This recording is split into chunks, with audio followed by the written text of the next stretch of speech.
once-in-a-lifetime trips. Had she not done them already? Patience was never her strong point. Ashes to ashes. Maybe that's why she was in my brother's car. Because she couldn't wait until I got there. Dust to dust.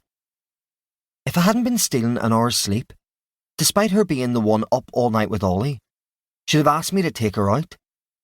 We'd be together. She'd be alive. I wouldn't be left with little else than a note on the kitchen table. Gone for fresh air, won't be long. X. In the sure and certain hope of the resurrection to eternal life. We'd waved off our party guests, finally alone in our newly renovated forever home. Ellie had pendulum waved an empty bottle in my direction. Open another, she'd said, with a wink meant just for me. Perhaps I should dress as the Tin Man, I joked, popping the cork from another red. She'd flirted with the idea. We'd laughed. Later that night, we conceived Ollie. Amen. Mourners gather around. Faces I know, a few that I don't. Simon, my brother, stands with Mum and Dad on either side. His eyes focused on the middle distance. He's here, but he's not present. Lisa, his wife, stands behind them. Does she wonder why they were together that day? Has he explained? To her? To anyone? He hasn't to me. He hasn't even tried. I rest my lips upon the softness of Ollie's newborn skull.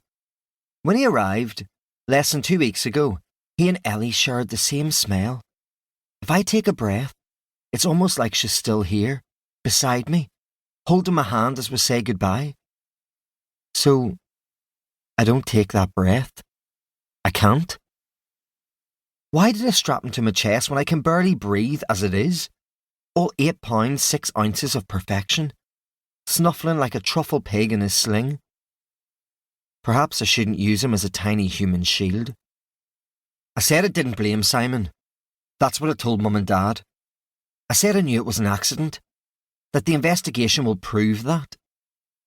But even accidents can be avoided, can't they? The vicar nods at me. With Bible in one hand, he offers his other out, palm up, inviting me forward. One step is enough to bring her resting place into view. I drop 2 crimson roses, their velvet petals deep and plush, down onto the brass plate with their name. One from me, and one from our boy. My breath catches and my eyes sting. A stifled cry behind me makes me pause, and another moment of clarity presents. Muddy wet layers of newly dug soil surround her.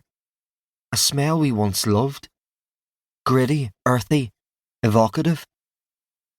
On rain-soaked mornings we'd step outside and take a deep breath. Our senses full. Because then, the smell signal life, new beginnings, the future. Now, it's dirt and damp. It smells of the end. The end. A smell that will forever remind me that Ellie hated burials. Yet here I am, in the grounds of a church in Nottingham, laying my wife to rest. If anything happens to her Versace dress, she'll be furious. It's her favourite. Was her favourite. Eleanor Jane Moran Fitzgerald. Ellie. 16th December 1976. 14th of January 2012. Wife. Mother. Daughter. Friend. R.I.P. Chapter 2. Rachel.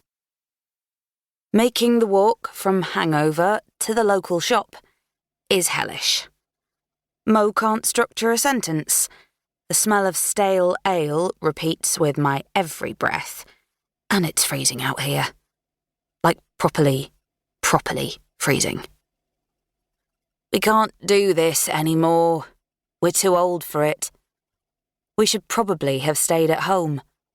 Last night, if not this morning. I reckon I could have cobbled a breakfast together from whatever we have in the cupboards. Then I wouldn't have to be dressed in the cold light of day, smelling faintly of lady sweat as a result of over-enthusiastic vogue.